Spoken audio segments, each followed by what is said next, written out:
Okay, so whether it's on like Tinder, it's in person, in the U.S., in Finland, or whatever, the first question people usually ask me is why the hell I'm in Finland, because it's cold, it's dark, it's kind of a lonely place of sorts. But yeah, anyway, I'm gonna use this video to kind of talk about that for a bit. So I was born in America, in New Jersey to be precise. You can see New York City from my high school. I speak English like an American. I went to college in the U.S. and culturally I seem pretty American, besides my like relatively recent flirtation with Finnish television and music. I've been listening to a lot of Ghetto Masa recently. Anyway, so a little bit of context. In the mid-2000s, the Finnish government wanted to expand its citizenship opportunities. So they were looking at expatriated Finns, people who had never become U.S. citizens or had green cards, and their children.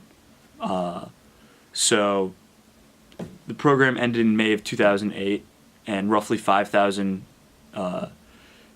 Finns all over the world in the U.S., Canada, Australia became Finnish citizens as a result of this expansion.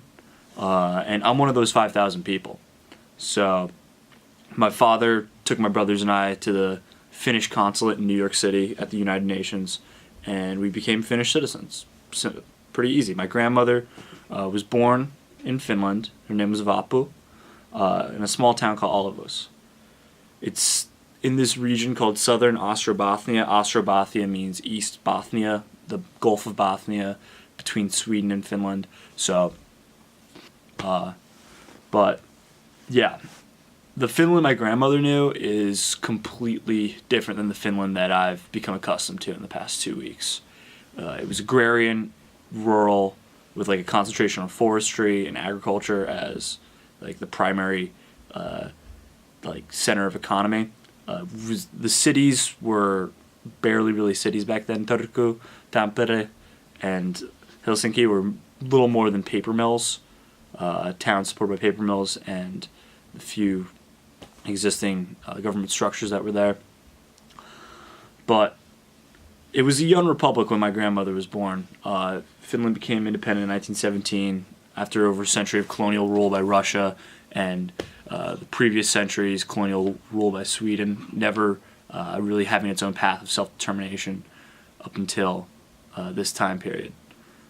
So yeah, Finland became independent in 1917 after over a century of colonial rule by the Russian Empire, starting in 1809. I just want to be specific with my dates here. And before that, it was under Swedish subjugation. So this is kind of like a cool little side note, but yeah, some of the first settlers of New Jersey, the state where I'm from, were actually Finnish people, because there were Finns who came over into the colony of New Sweden, which was in the area around Philadelphia, Delaware, and New Jersey. And in this spot, a lot of Finnish people came as settlers from areas in Finland and Finnish-speaking areas in Sweden, to the point where there's actually a town in New Jersey called Finns Point, named after all of these Finnish people who immigrated to this area. They quickly kind of became culturally immersed with the rest of the country, and it kind of died out as its own community. But there was a signatory of the Declaration of Independence, John Morton, whose father's name was Martti Marttinen, right off the boat from Finland in the colony of New Sweden in the 1600s, and his son became a signatory of the Declaration of Independence. So yeah, Finnish Americans have been part of this country ever since its founding. I just find that pretty interesting. Love that Pascha. Anyway, so yeah, apologies for the tangent. I just like to go into that kind of stuff too. But yeah, during 1917, it was the Bolshevik October Revolution, and it raged through Russia, deposing of the Tsar, and imperial rule. So this made a lot of people in Finland see imperial rule of Finland of Russia over Finland as obsolete because the empire had collapsed. So there was already a parliament in place after a series of democratizing efforts during the 1800s. Finland was like a grand duchy at this time and had moderate independence and kind of autonomy over their own affairs. But in 1917, after the revolution, the Parliament of Finland, Eduskunta, authorized Finnish independence. And this was on December 6th, 1917. It's the Finnish 4th of July. And what happened was a few weeks later, Lenin recognized Finnish independence and allowed the country to go its own way. He did this because he thought that the communists, so socialists in the country, would revolt and turn it into a Soviet republic of sorts. And they did. And there was a civil war that happened after independence, again, between a monarchist capitalist, the whites, who wanted closer allegiances with Sweden, Germany, more towards Western Europe, versus the reds who wanted to go the way of the Bolsheviks, towards communist. So, yeah, to put simply, Finland my grandmother grew up in was one ravaged by war, internally divided. However, the wounds kind of healed after the Winter War because the Reds, a lot of communists, had joined up with the Finnish forces and did not go the way of the Soviets, but they fought with the Finns. And they kind of helped for that self-determination of Finland. They helped preserve the Finnish ideology. And the Winter War itself is a huge part of the Finnish identity. But after the war, the country was ravaged, and then it fought subsequent wars and the continuation war and Lapland Wars, which also strained resources and found the Finns teaming, allying, or not allying, they were co-belligerents is the term, and they fought with Germany against the Soviet Union because they had no other allies who would fight against the Soviet Union for their own preservation. And they had to they ended up losing the Winter War on paper. But if you also look at like the way the Soviets fought the war, they lost more than they gained. They lost more in human capital and tanks and everything. They suffered a great loss on the Soviet side, and it was the definition of a Pyrrhic victory. So they expended so much for 11% of Finland's territory. They received the land cessations they wanted, and there was a huge refugee crisis in Finland during this time from the lands of Karelia. And also Finland lost its port on the Arctic Ocean in Petsamo, but it's now called Peshenga in Russian. I'm probably butchering that. But yeah, Karelia, Petsamo, and 11% of Finland's territory was ceded to the Russians.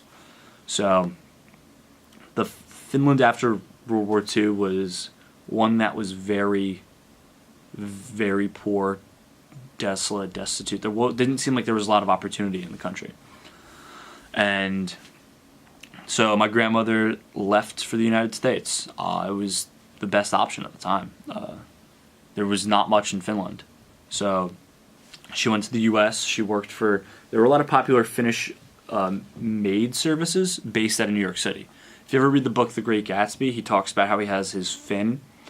And yeah, that's it's because during the 20s, 30s, 40s, 50s, it was popular to have Finnish maids. And that's what my grandmother became. And that's how she met my grandfather. I was on a farm in New Jersey. But anyway, so yeah, she never became a U.S. citizen though. So she held a green card this whole time. The whole time she was in the U.S. She died a few years before I was born. But Vapu gave me kind of this. Vapu's the reason I have Finnish citizenship through my father, the youngest of her children. This is why I have Finnish citizenship, put simply, is because she never renounced her Finnish citizenship or became a citizen of another country. My father was able to get Finnish citizenship, and he got it after, while he was an adult with children, and then I received it because my father had it, and my brothers have it as well. That's what we did when we went to the consulate. But So Finland has mandatory conscription for all males between the ages of 18 and 28. So if you're an American living in the U.S., but you have Finnish citizenship, you don't necessarily have to do your service as long as you don't plan on living in Finland.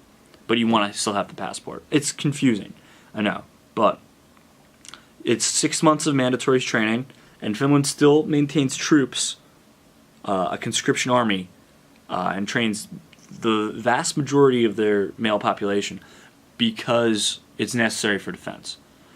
There's a huge bear to the east, and it's vitally important that the country of Finland knows how to protect itself. Finland has a larger army by reserve standards that could be called upon any time than Germany or France. More artillery than Germany or France because of where it is located. It's not a NATO ally. It's by itself. And they need every hand on deck. So, I'd never been to Finland up until December 2017. I came for the first time for the Finnish Centennial. I've been learning Finnish off and on. I've been trying to do as much as I can for the past year or so. But it's a tough language to learn. It's the hardest language in the world, technically. It's the hardest language in the world. And it's not Indo-European, and it's not related to Russian or Swedish. Or it has loan words, of course. And loan words from Old German and things like that. Like the word for girl is Tyttö, which is similar to like the German like daughter, Tyttär, or something like that. But the vast majority of like the language's structure is Uralic. So it comes from they theorize that it comes from tribes who migrated from the Ural Mountains and settled in places like Finland. Finnish and Estonian are very similar, and even Hungarian to the south in Central Europe has a lot of similarities with Finnish in that they're both very random languages. But a lot of people say that the similarities are overstated. I digress. I'm going off on a tangent. But anyway, so I've always wanted to move here. I've always wanted to do my military service because it seemed like an adventure for this kid from New Jersey to go into the Finnish military and really just get accustomed with this cold, cold place. I've been in Helsinki for about 2 weeks, and I'm heading up to Kajaani on Thursday. So I'm pretty excited for that. I'm heading up like about 100 miles south of the Arctic Circle. I'm going to be working on a farm and doing some road maintenance and learning Finnish with a young family. So it should be some fun videos. But yeah, it's possible to see the Northern Lights from there is what I've heard. I don't know. Yeah, I'm pretty excited. I don't know what my calling really is here. I don't know. I've kind of got this sense of like coming back to my roots, but like I'm an American mutt. I'm only a quarter Finnish. I'm more Irish than Finnish, but I have the passport and I'm trying to make the most of it and see what this country has to offer me. But yeah, so far I'm having a good time. So far I'm enjoying it, even though it's been snowing almost every day since I got here, and it's absolutely freezing. I've spent the past couple weeks just doing paperwork. I don't really have a permanent address yet, so I'm trying to settle that. And then I had to do paperwork for the military, which is tough when you don't live in the country, and a few of the doctors barely speak English. Most people speak English around Helsinki, which has been a huge help. But I'm moving up north because less people will speak English, so I'll be forced to kind of speak the little Finnish I do know now and learn more. So I have a couple books and things that I'm working with, a couple tapes, and I figure living with a young family, the best way to learn is through children.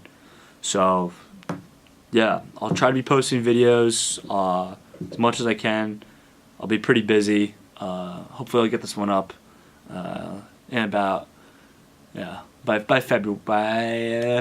the first week of February. Anyway, yeah, as we say in Finland, moi moi.